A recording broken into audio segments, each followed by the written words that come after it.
All right. Nick, come to my studio. All right. Take a seat. Take a seat in my office. You're in trouble. Anyway, so this is just an ambush of, so-called trying to get with you. So really, I don't know if you've read any of the UMA people. Like, we have a blog series that is not regular nor frequent, but the whole concept is to get to know people beyond the dance room or the dance studio. And so we're slowly trying to turn this into a video, a vlog sort of format. So you're one of the first. All right. Yeah, so I think it's really great to speak with you in this context. To start, I'm just interested in knowing more about how you found us and where you come from, and just who you are more generally. I'll just preface that by saying that I think we became more aware of one another, I think even the fall of 2023, because I was a little bit on hiatus 2021 through 2022 with an injury, mostly working on just admin.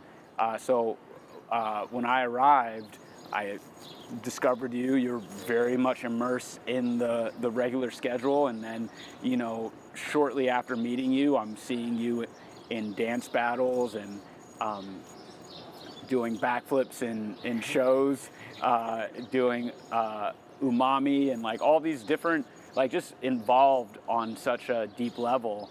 But it's like, where'd you come from, kind of? Yeah. So so who are you? All right. I found UMA. Last month was actually my 2-year my UMA-versary. Oh wow, that's cool. I had taken a dip in April of 2022. Wow. And I had found it. Leading up to that, I had always kind of wanted to learn how to dance, but I just never pursued it. And finally, it was probably 6 months before that, I had moved back downtown after living with my parents during the pandemic. I wanted to dance in some way. I want to learn some steps. I had just remember, still I was really jealous of people, when I could see them. It looked so fun. Yeah. It looked so free. I was like, I need to learn how to do that. Is there anything in particular that drew you to dance? Like, something in your childhood or something, that you came across in any setting, things that maybe you've watched? Like, what was your image or understanding of dance leading up to coming to urban movement arts? It really wasn't. I didn't have a strong one at all. Yeah, I think it was some mainstream ones of seeing big dance team performances, whether it's at a basketball halftime show or something. I didn't have much exposure to the dance world besides what you'd see there, and I also I never got hooked by I think a lot of people will talk about either martial arts movies or movies from the early 2000s about the crazy clubs and stuff like that. I had never seen. I just happened to have never seen those, so those weren't my influences. And I think it was mostly just even from social events I was at, which even looking back, a lot of the people that I saw dancing in dance circles were just drunk and trying to be funny. Yeah. But even then, I was I would love to be a person that was confident enough to go into any dance circle. So, and so that's kind of what I just wanted to be more comfortable and be able to do that. There's a few things that I kind of want to pick apart while I have you here. I'm privileged to have you here. I kind of, from afar, admire you as being kind of a polymath, or I like to see it as kind of the warrior scholar, or the the warrior poet, who is versed in all broad strokes of life. Athletics. I've heard that you ski, maybe, or I snowboard. Snowboard. So snowboarding to, I've heard that you've played the drums. I think you're involved in STEM to some extent. So so there's that I'm interested in. Like, growing up, what were your mainstays, your kind of like affinities growing up? Yeah, definitely sports. Like my mom had me in sports all the time. I think probably like the best description is when I was in 7th and 8th grade. My mom was a teacher at the school that I went to, and so she always had to stay after school, an hour or so later. And so every season, it didn't matter what it was, I was playing the sport, and I played like. In the fall, I would do cross country and football at the same time, and then in the winter, I would do basketball and wrestling, and then in the spring, I would do track and baseball in the same. So it was just always sports, which I think now looking back is like how I ended up, and then part of why I've gotten so into dance is like it's just like how I deal with like any sort of anxiety is just like moving, going to the gym, whatever it is. And I think like when I think back, I'm like, I wonder how that happened. I think it's because I just grew up of like there was always an activity to go to at the end of the day. And I think it also helps like with being able to learn, like generally just like having spent so much time doing physical pursuits and then, like also like snowboarding and all these different things. And my mom was super active, like even like what we would do for fun would be like, if there's nothing to do, it's like we get the tennis rackets out or like go play disc golf. It was just like always another physical thing to do. So that's how I grew up. So movement patterning is something that is familiar to you, especially moving across a lot of different disciplines. But then what I also admire is, with dance, particularly the dance that we do, which is street dance, there's a cultural component. And, some folks are athletes and movers, but they're not necessarily able to assimilate to the cultural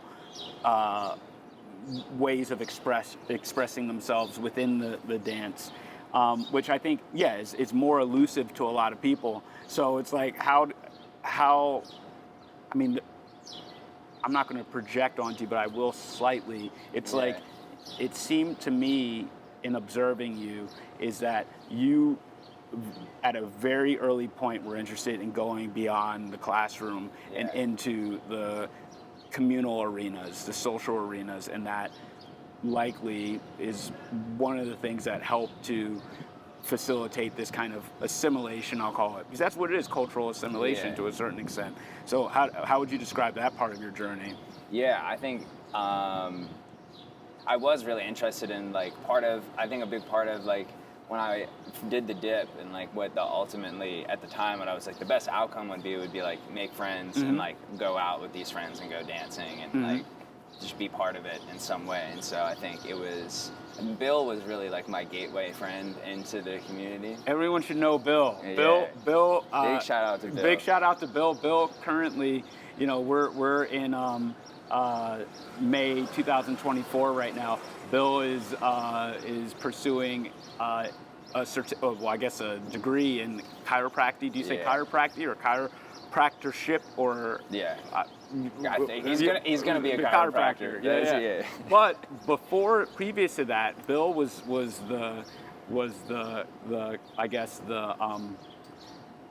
person with all of the information on where the parties were happening. Yeah. If there was a music event or a DJ event or a dance event somewhere in town, Bill had the knowledge. And he was posting it into 6 different Instagram group chats. Yeah. And he was saying, I'll be at this one. And then tag along. Would curate them too and maybe tell you what to expect too, right? Yeah, this will be this one will have a good vibe. This one's popular, but like gonna be a little too crowded. He would know. He would know. That's amazing. So he was my gateway friend, and I was also interested in a lot of the same types of movement as him because he was very into house, and then also he was taking movement flow and taking capoeira, all the things that I was seeing at the time, being like, that is so cool, wanting to learn. And so I think when I really got hooked to like the first Sunday parties, and those were the Sunday parties 2 years ago, they were at the Sunflower, and that summer, it was just like the first one I went to, I thought it was an UMA related event because there were so many people from the classes there. Oh, wow, we would that's have great. Like a full cipher of like 15 people of all amazing. the faces that I had seen at class, and I was like, I was like, is this like? And then, then I would bring it up to strangers and be like, oh yeah, like we are Uma, and they're like, what is that? Like, how do you not know? It's like everybody else is here. I was just figuring out what was happening, but I remember seeing, like Ron was going.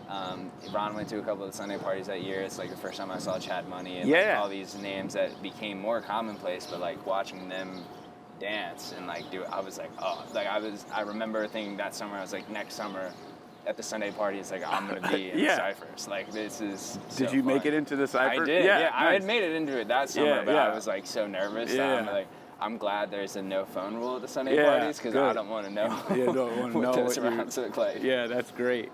Yeah, I mean, you know, one of the things that I remember, I remember a really fun conversation that we had one day when we were somehow left over in the lobby, and you were just talking about your interest in club culture and even studying a little bit of the material that's out there on documentaries and stuff of like old, whatever, maybe it's Paradise Garage or old kind of like, you know, the Loft, like the old New York house scene, and maybe even some other cities. But it seems like you've kind of been interested in that, and you know, I maybe, and correct me if I'm wrong, in that conversation, you know, we maybe talked a little bit about how the presence of that kind of like freedom, complete freedom, doesn't seem to necessarily be all of what we're able to experience today in the club. There's a lot of knowledge and refinement and even gatekeeping, right? But I don't know. Maybe that's something that I think we've discussed. But in any case, talk more about you know, clarify for me, like what are maybe some images that you've studied or history that you've studied, and how has that impacted your journey and your interests now? Yeah. I think when it comes to, I do the Check Your Body at the Door is like the famous documentary, and there's a couple other of the good ones and on YouTube. And I think, like, because that was, especially when I was first getting into it, and still now, but when I was just like really hungry for, like, every time I went out, I like wanted to dance and I wanted to find other people dancing. I was like, found myself frustrated, but because like it's just not really people don't dance. Like, there's just not a lot of people dancing. Oh, so not even like the so I'm projecting the gatekeeping sort of notion is more so like, what is club culture today? Like, what is going really to just a general club and witnessing how people exchange on the dance floor, no matter who you are, what sort of like discipline you come from or history canon you come from. It's just like the sheer, how do we all vibe in dance spaces? Yeah, that's what I think was really, and at the time I was like, just like because you watch a video about like the Loft, and there's nowhere that's really like that. At least, especially, and of course, like the videos are now very romanticized. Yeah. And, like, of course, it probably wasn't as nice as they're saying. It probably wasn't as welcoming as they're saying. Yeah. Like, who knows? But the way that it's described now is like you just go there and it's like a full release and everyone's dancing. Yeah. It's like, and it feels a lot more free than now. Like, there are no clubs that really feel like free. I think what interestingly now is like a lot of, and I think I would see this at the Sunday parties with the big Uma group, is like, even when people go out dancing now, especially if you're out with a bunch of dancers, it's still not always that release. Like, it's a lot of like trying to like do a good round or do something impressive, and I think I was doing that for a while, of like wanting, like, more of like a pressure of like showing that you know how to do the moves, and less of just like this feels good, showing that like, you know how to like, dance. Yeah, that's weird. That is definitely a departure. The cipher is a predominant kind of force, opposed to, you know, the images that are told to us from our predecessors, OGs, however you want to refer to them. It is this kind of environment where people are just in a horde, just like feeling the music. Multiple ciphers or no ciphers, just like everybody is having this kind of out of body and through the body experience, you know. So yeah, that's interesting.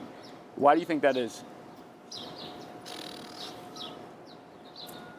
I think everyone seems so worried about what everyone else is thinking, especially now. I think that's what it, at least like in my experience of it, is like a lot of like, I don't know, like everyone's worried about what everyone else is thinking of you in that situation. Like even now I've gotten a lot more comfortable with just like being okay with dancing, even if there's not other people there and if it's like what I feel like I want to be doing. But I just saw nervousness, and I also think it's like kind of it's almost like a kind of self-perpetuating thing where like dancers will go out dancing with like this goal of like impressing people with like, look at how good I can dance, and it makes a lot of, I think, people that like don't know how to dance or non-dancers, like people that don't spend time practicing, it makes them intimidated and like feeling like, and I think that's a trap that we fall into, like with whatever it is, of like if you're not at this thing, then you don't, like a lot of people are like, oh, I'm not a dancer, so I don't dance, as opposed to like, it seems like there are environments previously where it's more accepted of like, yeah, just like, just come sweat. It feels good. Yeah, just like, move your body. Move, no one's watching. Especially if you're in the right room and everyone's dancing, then it does feel, you do feel safe, because then it's like no one's watching. Like everyone's in their own world, like clearly. Or if you have enough people there that you're also like, you can look at them and be like, oh, they don't practice. Like they're not here. They're not like trying to impress anyone. Like that just feels good. And then you can like, oh, I can try it. And no one's going to care. Where there's not a lot of environments like that. A lot of the social environments are like, people are dressed nice, people are watching, you know, sipping drinks and talking, and like all these social dynamics that are like overly attentive to everyone. Yeah, I agree. And you know, I think one of the communities that have been able to kind of preserve a little bit of this kind of openness to everyone dancing are burner communities, which, you know, the flow arts are going very strong. You know, so like fire spinning and other different apparati. And then even just people free-form dancing. But those tend to be pretty niche sort of environments and pretty niche situations. I really am inspired by what you're saying. I mean, it's too bad. I agree. I share the same sentiment that it's too bad that folks are so kind of inhibited, you know, in regards to how they see themselves inside a space that's playing music. And hopefully there will be some changes in the way that we all kind of communicate and witness one another, to allow people to open up more. But I don't know what that will take. But you know, and also, I mean, it's like, it's almost, do you feel like it's possible to get out of this kind of, you know, after coming to a place like UMA, to transcend this kind of dance to impress sort of like compulsion? Yeah, I think like it's still something that I wouldn't say it's like I've gone and mastered that, but it's definitely a shift of, and I also think it's probably easier for me as someone who isn't a professional dancer, or this isn't like my livelihood. Like I don't have to put that much pressure on it. And when I do it, if I do it and it's bad, or if I messed up or whatever it is, it's not like, the judgment doesn't affect me that bad. Like I am doing it for fun and just kind of like remembering that always. But yeah, I think it's definitely possible. It's just a matter of, and also I think something I find is that you end up just being more entertaining to watch when you are having a good time, even if you're not like doing super clean moves or anything. So it's kind of, it just goes better both ways, of like you are actually going to look better and it's going to feel better and you can let go a little bit. But I think there is I think it's probably different for everyone, but for me it's like I feel like I had to get comfortable to a degree of like feeling like I had a certain control over my body before I could then like start to let it go a little bit more. Well, there's certain levels to execution that you know, for anyone who comes to a club space that is just wanting to move their body, there's so many options that before you even get to that, you know. But you know, when you go out to the club, everybody's kind of like droning, like just kind of like, you know, it's like the drone movement. and no one's even like kind of when I think of like even the 80s or 90s, there's like more kind of like weird, well, not 90s, sorry, like that was a misstep. I saw enough in the 90s to know that that's when people started to stiffen up. Yeah. But like, the 80s and the 70s, like people would be like just weird, doing weird stuff. I feel I've seen a couple of good TikToks of that, of like, mom, dance like how you danced in the 80s. Yeah. And it's cool. And they're just doing like some weird things. They have like some particular like arm pattern that they're going into, and I'm like, no one's doing that anymore. Like, well, I think there's been like a kind of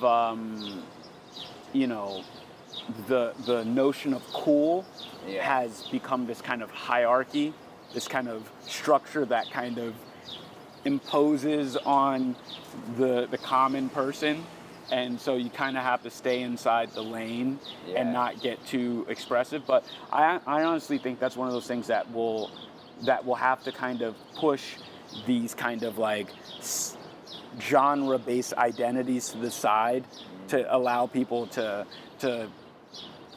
express freely without judgment.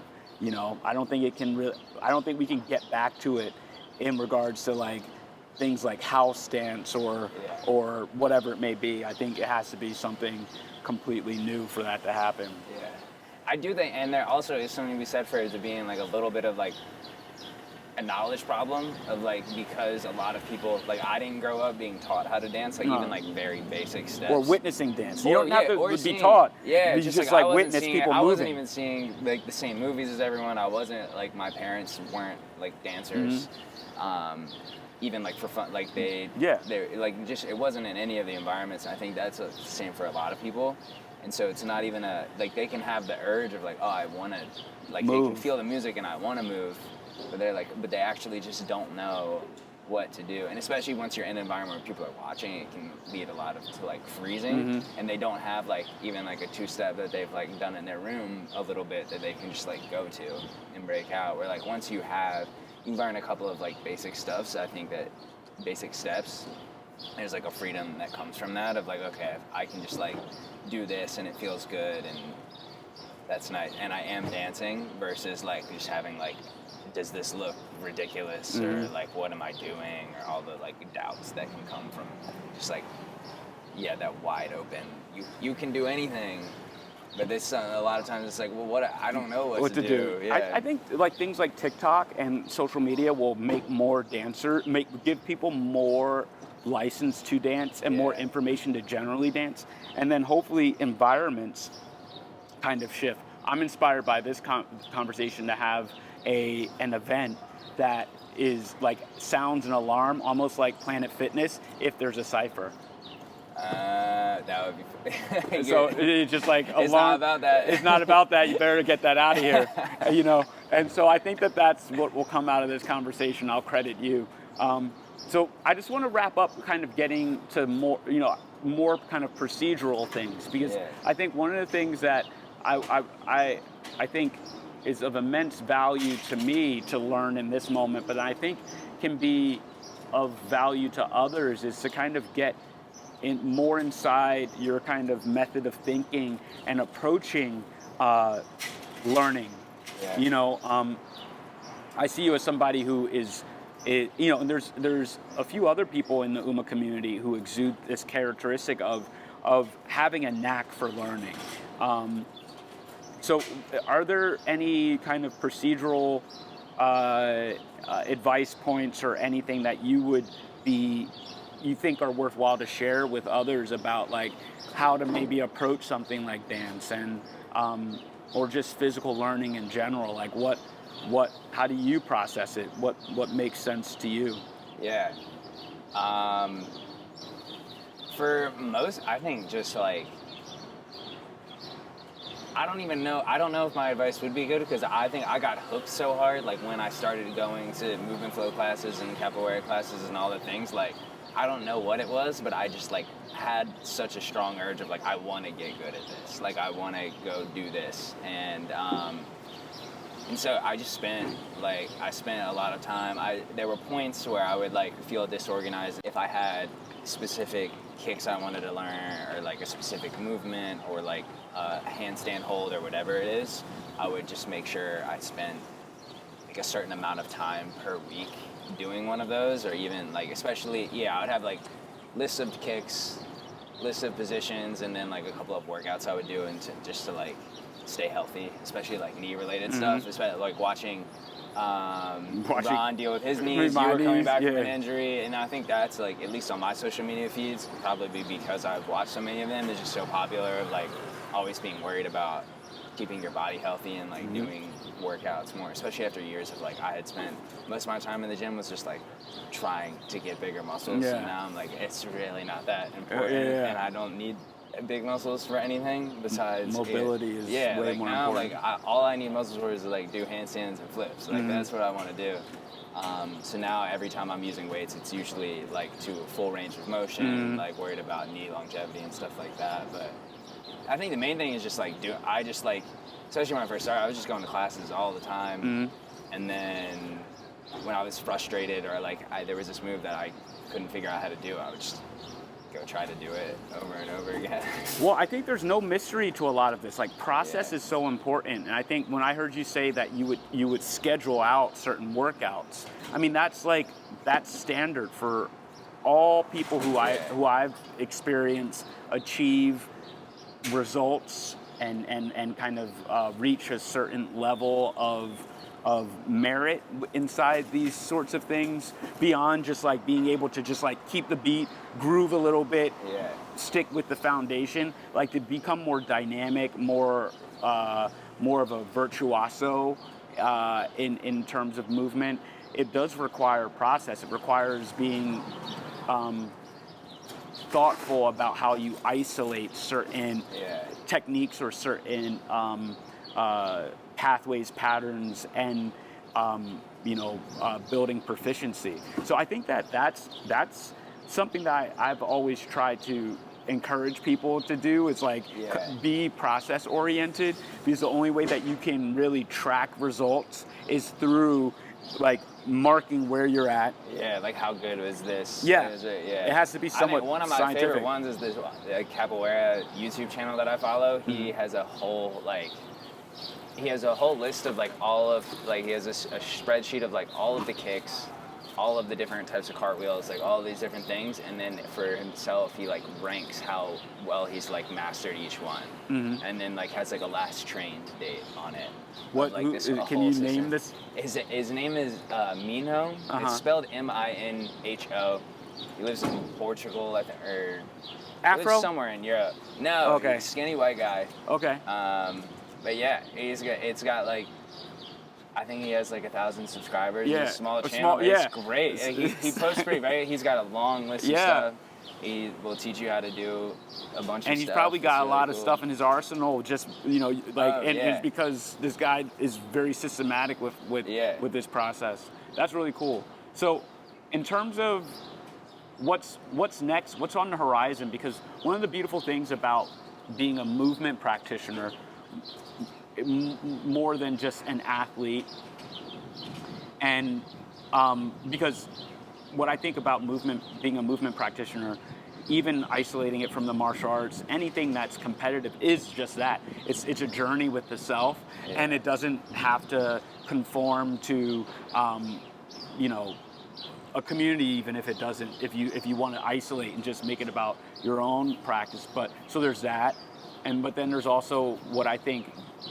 In street dance, there's a lot of potential for longevity there, and constant rediscovery of the self, and reinvention of the self. So with all of that in consideration, like, what are some of the things that you envision for yourself in the immediate long term, or maybe we'll just call that the short term, 3 to 5 years, but the immediate long term. So I like 5 years is I guess, like, I don't want to be too short with this, but like 3 to 5 years. But then how could you envision yourself in like a 10, 20 year time frame? Maybe if I'm so fortunate, I'll be able to circle back in that time. What's in store? What do you dream with this stuff? I think my big dream is like the longer scale of like, I love videos of like 80-year-olds doing pull-ups. Oh, Like, yeah. that's like my long-term. Like every time I see one of those, I'm like, if that's not me, that's where I really messed up. Yeah. But I think in the 3 to 5 year range, that's actually after Uma shows up last week, and having spent like a good amount of time like getting ready for that performance. I'm kind of in the middle of it. I'm also leaving Philly just for the summer though.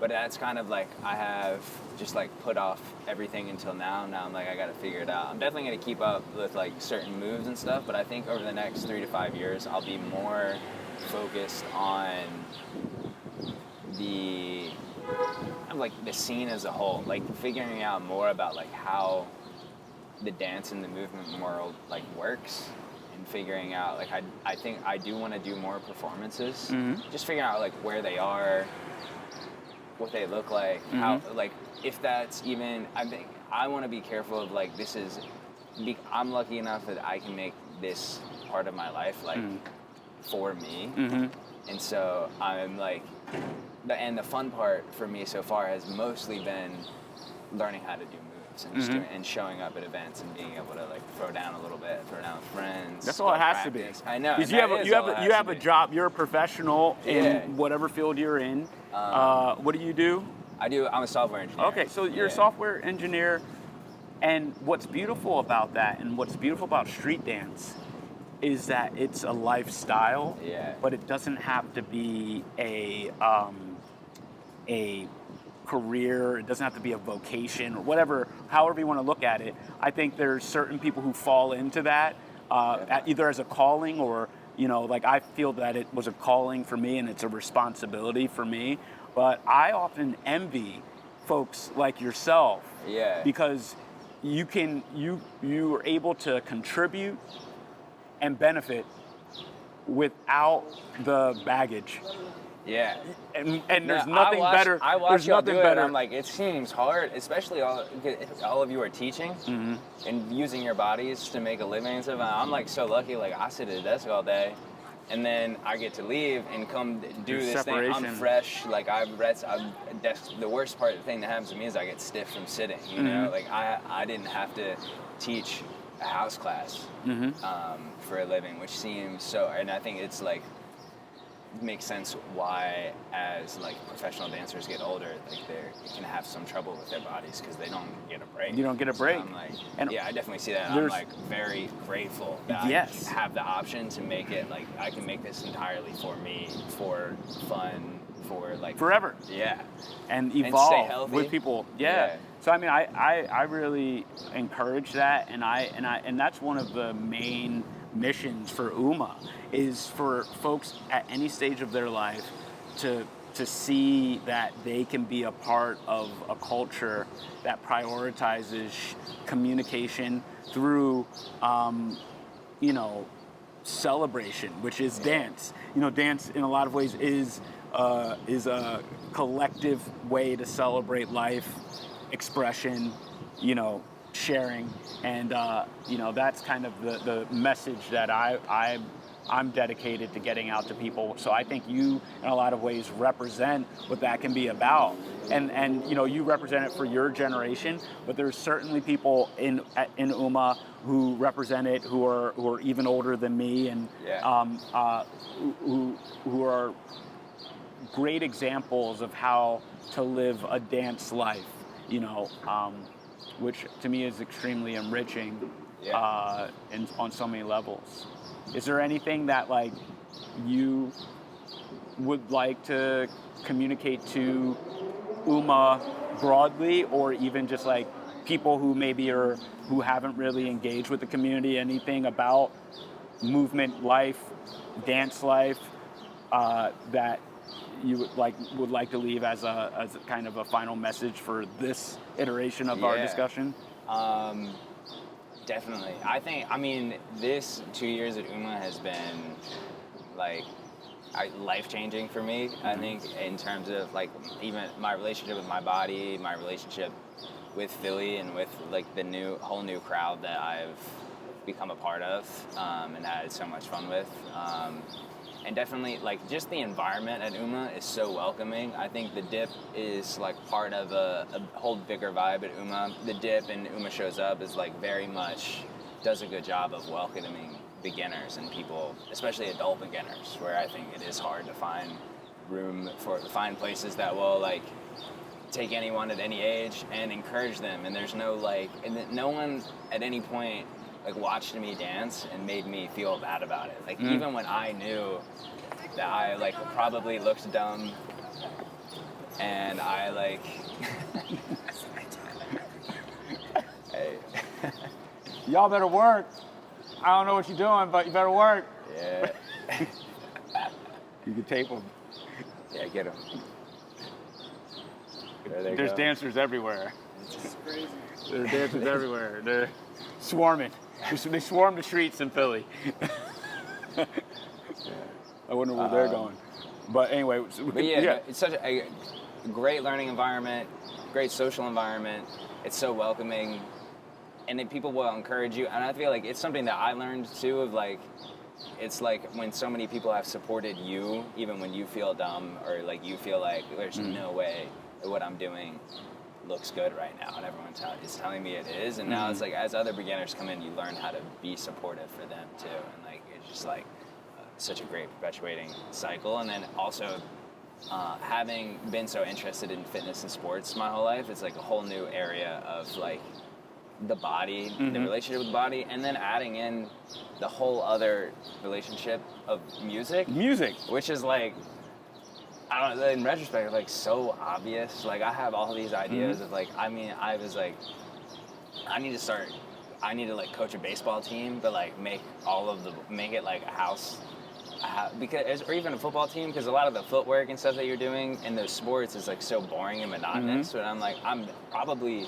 in the most athletic shape of my life, body-wise, definitely the most comfortable, most flexible, and most confident in my body from like having a lot of fun doing it. Having a lot of fun, dance, and just play. It's play. Yeah. It's play, in a lot. When you get to your level, it becomes play inherently. Yeah. And really, for anyone who comes up in it socially, it's play first and foremost. It's not necessarily like there's academic approaches to what we do at the studio, but inherently, you know, the culture is steeped on playfulness. Yeah. And there's, like, how can you go wrong? It's great. Yeah.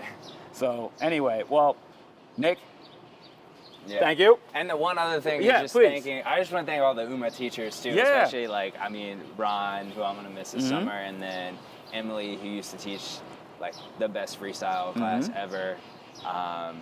And then everyone else, Alex, and all the teachers. You're just so great. Like you're such an important part of that environment. And then of course all of the friends that I've made. But like definitely those teachers and the people that made me want to like keep showing up when I was starting are such special people. we're blessed to have the community of teachers, educators, ambassadors that we have, Yeah. who see what they're doing beyond kind of the immediate frameworks of aesthetics or fitting into a certain vibe or mold.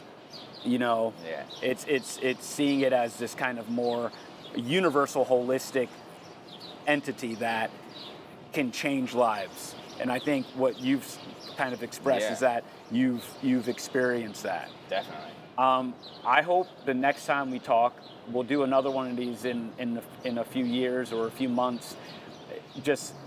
I hope that the journey of you becoming one of those ambassadors comes to fruition. Yeah. I think before you know it, you'll have a lot to offer folks as an educator, as a torchbearer, you're on your way to being, obviously in Philly, if you remain in Philly for years to come, a Philly OG. I see that I hope in the 10 to 15 years to come. So I'm projecting that onto you. That's like a little bit past immediate long term. Yeah, yeah, exactly. Thank you. Thank you.